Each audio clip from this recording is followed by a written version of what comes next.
नमस्कार दोस्तों, कैसे हैं आप सब। आज 30 जुलाई है। निफ्टी, बैंक निफ्टी, सेंसेक्स कल इनकी जिस तरह से क्लोजिंग हुई है, उस क्लोजिंग में अपने को लगता है कि मार्केट में आज थोड़ा बहुत परेशानी अपने को देखनी पड़ेगी। तो मॉर्निंग का ट्रेड हो सकता है कि अपने को ना मिल पाए। थोड़ा सा वेट करेंगे। वेट करने के बाद देखते हैं कि मार्केट में किस तरीके की ओपनिंग होती है।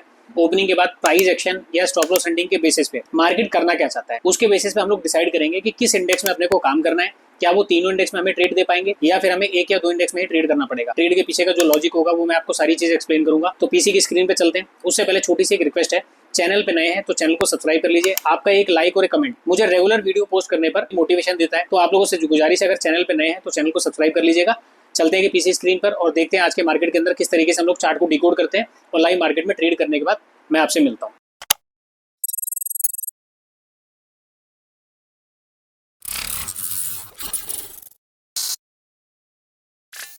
Welcome everyone. 9:41 हुए, मार्केट ओपन हो चुका है। ओपन होने के बाद इसने थोड़ा मोटा प्राइस एक्शन वगैरह बनाया है। अब जाके मैंने यहाँ पे 81,400 की पुट के अंदर मैंने ट्रेड किया हुआ है। 24,900 की पुट में ट्रेड किया हुआ है। यहाँ पे 56,300 की पुट के अंदर मैंने ट्रेड किया हुआ है। टारगेट क्या रहने वाले हैं, इसका सिंपल टारगेट है 56,000 का। 56,000 पे चला जाए, 56,000 का ब्रेक डाउन कर दे, ये हमारा टारगेट पॉइंट है। निफ्टी के अंदर मैं मान के चलता हूँ कि कम से कम 24,800 का नंबर ब्रेक डाउन नीचे की तरफ होना चाहिए। और सेंसेक्स में ये जो पीछे स्विंग है 81,280 का, ये लेवल का ब्रेकडाउन होना चाहिए। ये हमारे टारगेट होंगे, ठीक है। तो चार्ट पे तो टारगेट ये है। वैसे मेरा जो टारगेट रहेगा प्रीमियम के वाइज रहेगा तीनों इंडेक्स में, क्योंकि हमने ट्रेड किया हुआ है तो उस हिसाब से हम प्रीमियम परसेंटेज देखेंगे कि मार्केट में क्या चीजें मिल रही हैं। अब ओवरऑल मैंने यहाँ पे पुट साइड का ट्रेड क्यों किया, जबकि सेंसेक्स 81,500 का रेजिस्टेंस लेके एक बार गिर चुका है, वापस ये प्राइस ऊपर के लेवल पे आया है। यहाँ पे हो सकता है वापस मार्केट में सेलर एक्टिव हो जाए, फिर भी हमने डाउन साइड का ट्रेड किया हुआ है। ये ग्रीन कैंडल बन रहा है ना, बनने दो, कोई दिक्कत नहीं है। हम प्राइस को जो काम कर रहे हैं वो चार्ट के बेसिस पे काम कर रहे हैं। चार्ट का लॉजिक क्या है सर, चार्ट का लॉजिक अगर मैं आपको समझाऊं, प्रीवियस डे में जो बायर बैठे हुए हैं, देखो चार्ट में ऊपर की साइड कोई भी स्टॉप लॉस अवेलेबल नहीं है, डायरेक्ट कोई भी स्टॉप लॉस अवेलेबल नहीं है। यहाँ पे जो मार्केट ने सेलिंग किया, इन सेलर को वार्निंग दिया, सेलर निकल गए। फिर से प्राइस नीचे आया, वापस प्राइस ऊपर चला गया, यहाँ पे जो सेलर बैठे होंगे वो भी निकल गए। अब उसके बाद फिर से मार्केट ने सेलिंग किया, यहाँ पे जो बायर आए हैं, इन बायर की कहानी को समझने से पहले सेलर की कहानी को समझो। जो सेलर बैठे हुए हैं उनको ऑलरेडी मार्केट ने वार्निंग दे दिया, तो सेलर को बार बार मार्केट क्या कर रहा है, परेशान। अब हमारे पास रह गए बायर। यहाँ बायर कहाँ पे बैठे होंगे, आपको क्या लगता है चार्ट में बायर कहाँ बैठे होंगे? अगर आप बैंक निफ्टी का चार्ट देखो, जब प्राइस ने राउंड नंबर का ब्रेकडाउन किया, वापस ऊपर गया, फिर से रिट्रेसमेंट करके जब मार्केट ऊपर गया, तो एक्चुअली में बायर यहाँ कहीं बैठे नहीं है। बायर कहाँ पे बैठे हैं, ये रेजिस्टेंस एरिया देखकर बायर यहाँ पे एंट्री नहीं करेगा। बायर कहाँ पे एंट्री करेगा, जब ये कंसोलिडेशन का ब्रेकआउट हुआ, 56,000 के प्राइस ऊपर आया, ऊपर आके होल्ड हुआ, जब ये ब्रेकआउट हुआ होगा ना, एक्चुअली में बायर यहाँ पे आए। अब जो मार्केट में बायर आए, सपोज इनको 1,00,000 रुपए का प्रॉफिट हुआ, मार्केट ने वापस इनसे 1,00,000 रुपए का प्रॉफिट छीन लिया, लेकिन वापस प्राइस ने डबल बॉटम पैटर्न बनाया नीचे। अगर आप ध्यान से देखोगे, डबल बॉटम का पैटर्न बन के प्राइस ऊपर गया, तो अभी जिनको 1,00,000 रुपए का प्रॉफिट यहाँ पे हो रहा था ना, उन्हें मार्केट ने वापस 1,00,000 का प्रॉफिट नहीं दिखाया। इन द सेंस, जो बंदा प्रॉफिट देख चुका है वो अभी उतने प्रॉफिट में नहीं गया, वो अभी अपने प्रॉफिट से नीचे है। डबल बॉटम पे फिर से मार्केट में बायर आए होंगे, तो ओवरऑल पीछे के ट्रेडर, यहाँ पे नए बायर, दोनों के स्टॉप लॉसेस आपको कहाँ मिलने वाले हैं, इस पॉइंट के नीचे, यानी 56,000 मैक्सिमम या फिर मिनिमम इस पॉइंट के नीचे कम से कम उनके स्टॉप लॉस होने चाहिए। प्राइस ओपन होता है, ओपन होके गिरावट करी, गिरावट करके मार्केट ने एक रिट्रेसमेंट कर लिया। अब प्राइस को नीचे की तरफ गिर जाना चाहिए, तो ये रिट्रेसमेंट वगैरह जो होना था यहाँ पे हो चुका है। सिमिलर टाइम पे निफ्टी का चार्ट अगर आप देखें, निफ्टी ने पहली एक बड़ी सी रेड कैंडल बनाई, क्लोजिंग प्राइस का सपोर्ट वगैरह लेके ऊपर जाने की कोशिश की। वापस प्राइस जब आ रहा है तो इसने फिर से इसी जगह पे सपोर्ट लिया हुआ है और सपोर्ट लेके प्राइस एक्शन बना के ऊपर जा रहा है। तो ऐसे में केवल और केवल मार्केट में बायर काम करते हैं। तो करंट डे के चार्ट में भी बायर के स्टॉप लॉस अपने को दिख चुके हैं, प्रीवियस डे के चार्ट में भी बायर के स्टॉप लॉस दिख चुके हैं। उन्हीं को टारगेट करने के लिए हमारा प्लान है, क्योंकि चार्ट में ऊपर की साइड कोई मार्केट में स्टॉप लॉस पड़े नहीं है। अब कहानी का कैंडल स्टिक की, मार्केट ने यहाँ पे जो कैंडल बनाया, ये एसएल की कैंडल होती है। क्लोजिंग के समय जो मार्केट ने कैंडल बनाया, ये एसएल की कैंडल होती है। हालांकि मार्केट इसके नीचे एक बार ये जा चुका है, तो इसका काम अभी खत्म हो गया, लेकिन ओवरऑल मार्केट ने जो ये कैंडल बनाया, क्लोजिंग प्राइस के सपोर्ट पर ही कैंडल बना के प्राइस जब ऊपर जा रहा है, तो ऐसे में केवल और केवल मार्केट में बायर आएंगे, क्योंकि बायर के दिमाग में एक कंसेप्ट बैठा हुआ है कि प्राइस ने कल काफी अच्छा मोमेंटम किया, हमने इसमें पैसा नहीं बना पाए, तो आज हम मार्केट में पैसा बनाएंगे। उसी कंसेप्ट को समझते हुए कि ट्रेडर की साइकोलॉजी क्या है, एक ट्रेडर मार्केट में क्या सोच रहा है, उसके बेसिस पर हमने मार्केट में सेल किया हुआ है। तो ये मैंने कुल मिला के आपको कहानी बताई। सेल मैंने किया हुआ है, टारगेट मैंने आपको बता दी, हमारा टारगेट क्या है, तो एक बार टारगेट वगैरह पे आने देते हैं, उसके बाद मैं आपको पीएनएल वगैरह दिखाता हूँ कि कहाँ पे हमने कितना प्रॉफिट बुक करने वाले हैं और कौन से जोन पे हम लोग प्रॉफिट बुक करके जाने वाले हैं।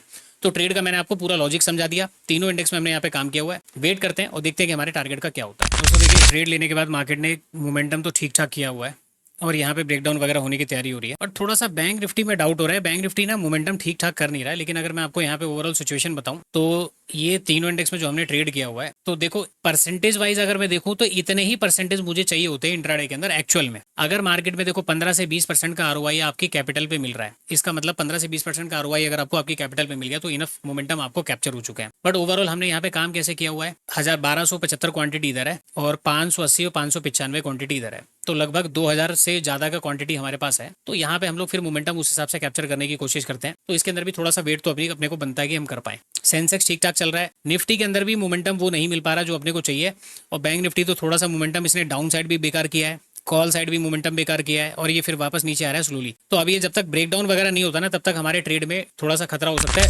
बैंक निफ्टी का ब्रेकडाउन होना बनता है। रीजन बैंक निफ्टी में क्या हो रहा है ना, 56,000 का नंबर काफी नीचे है और राउंड नंबर ऊपर है, तो ऐसे में प्राइस क्या कर रहा है, ऊपर नीचे करके हो सकता है कि यहाँ पे जो ट्रेड हो रहा है ना, ये जो मोमेंटम हो रहा है, ये साइकोलॉजी बदलने के लिए भी हो सकता है।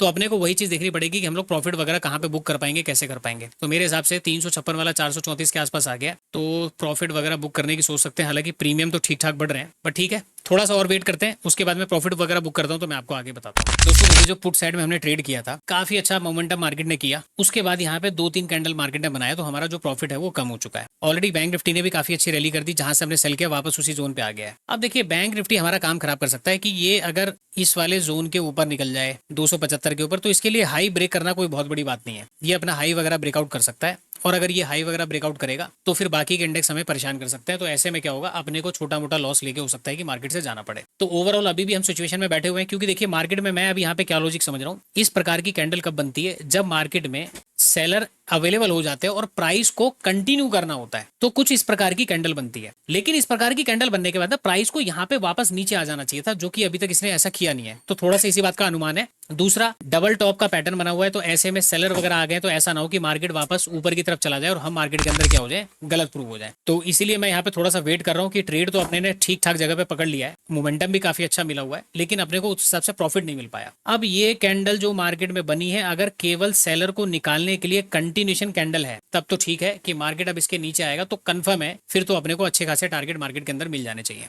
अदरवाइज फिर हम मार्केट में देखते हैं कि क्या करेंगे। देखो, बैंक निफ्टी तो नीचे आना शुरू हो चुका है, तो उम्मीद तो जगी है, बाकी वेट करते हैं हमारी एनालिसिस कितना काम कर पाती है, या फिर आज हम मार्केट के अंदर लॉस लेके जाने वाले हैं। चलिए स्टे ट्यून्ड, इसका आगे क्या अपडेट होता है मैं आपको आगे बताता हूँ। 10:32 हुए हैं, प्राइस नीचे, देखो ये जो कैंडल बनी थी, इस कैंडल के बाद छोटा मोटा प्राइस ऊपर गया, हमारा यहाँ पे प्रॉफिट काफी कम हो गया था। उसके बाद इसने कंटिन्यू किया हुआ, कंटिन्यू करके फिर देखो ये क्लोजिंग प्राइस के पास आके मार्केट ग्रीन कैंडल बनाना शुरू कर चुका है। ऐसे में अगर मैं बात करूं तो प्रॉफिट अभी वापस हमें 1 लाख के आसपास दिखा था, ये 1 लाख के बाद वापस मार्केट 51,000 के आसपास आ गया। तो प्रॉफिट क्या हो रहे हैं, छोटे से मोमेंटम में जो प्रीमियम है वो बहुत ज्यादा मेल्ट हो रहे हैं, और जब प्राइस गिर रहा है तो प्रीमियम उस हिसाब से बढ़ नहीं पा रहे हैं। तो अभी फिलहाल क्या हो रहा है, हम ऐसी जगह पे खड़े हैं जहां पे ना तो हम प्रॉफिट बुक कर सकते हैं, ना तो हम अपना लॉस लेके जा सकते हैं। तो अब ओवरऑल अपने को समझना पड़ेगा। देखो, अब ये हमारे पास एक लास्ट स्विंग पड़ा हुआ है, अब इसके ऊपर अगर मार्केट वगैरह निकलता है तो अपने को जो लॉस होगा वो लॉस लेके मार्केट से हम लोग निकल जाएंगे। अभी वेट करेंगे स्टिल मार्केट के अंदर, क्या पता यहाँ पे छोटा सा एक ब्रेकडाउन वगैरह और मिल जाए। अगर ये ब्रेकडाउन वगैरह मिलता है तो फिर हमारा 1,00,000-1,25,000 रुपए से ऊपर का प्रॉफिट होगा, तो फिर हम वहाँ पे लेके निकलने की कोशिश करेंगे। तो अभी तो वेट करना पड़ेगा, क्योंकि देखिए टारगेट मिले नहीं है और लॉस अपने को पूरा हुआ नहीं है, तो हमने को क्या करना है, वेट करना है, क्योंकि हमने बहुत सोच समझ के मार्केट के अंदर काम किया हुआ है। और मेरे हिसाब से इतनी बड़ी सेलिंग आई, फिर मार्केट ने ये मोमेंटम करके सेलर वगैरह को निकालने के बाद फिर कंटिन्यू कर रहा है, तो इसको कंटिन्यू तो हो जाना चाहिए। बाकी मार्केट के ऊपर डिपेंड करता है मार्केट चाहता क्या है। तो अब चार्ट को हम लोग क्या करते हैं, 3 मिनट के टाइम फ्रेम पर लगाते हैं। वैसे भी आप चार्ट में आप देखोगे रेंज बन चुका है। अब रेंज के ब्रेकआउट ब्रेकडाउन पे तो आपको भी पता है कि मार्केट में कौन काम करने आएगा, किसका रेंज ब्रेकडाउन होगा, कौन काम करने आएगा। तो ऐसे में अपने को प्रॉब्लम हो सकती है, तो थोड़ा सा वेट करते हैं, थोड़ा बहुत प्रॉफिट और वगैरह बढ़ता है। अभी 84-85 के आसपास आया है, तो फिर कहाँ पे मैं बुक करता हूँ, मैं आपको बुक करने से पहले एक बार फाइनल में सारी चीजें अपडेट। दोस्तों फाइनली देखिए, ग्रीन कैंडल के बाद प्राइस ने यहाँ पे एक मोमेंटम करना स्टार्ट किया हुआ है। निफ्टी भी नीचे आ चुका है, बैंक निफ्टी अभी तक अपने लो के पास नहीं आया है, तो थोड़ा सा मुझे डाउट लग रहा है ट्रेड के अंदर। अभी 1,24,000 1,25,000 के आसपास आ चुके हैं।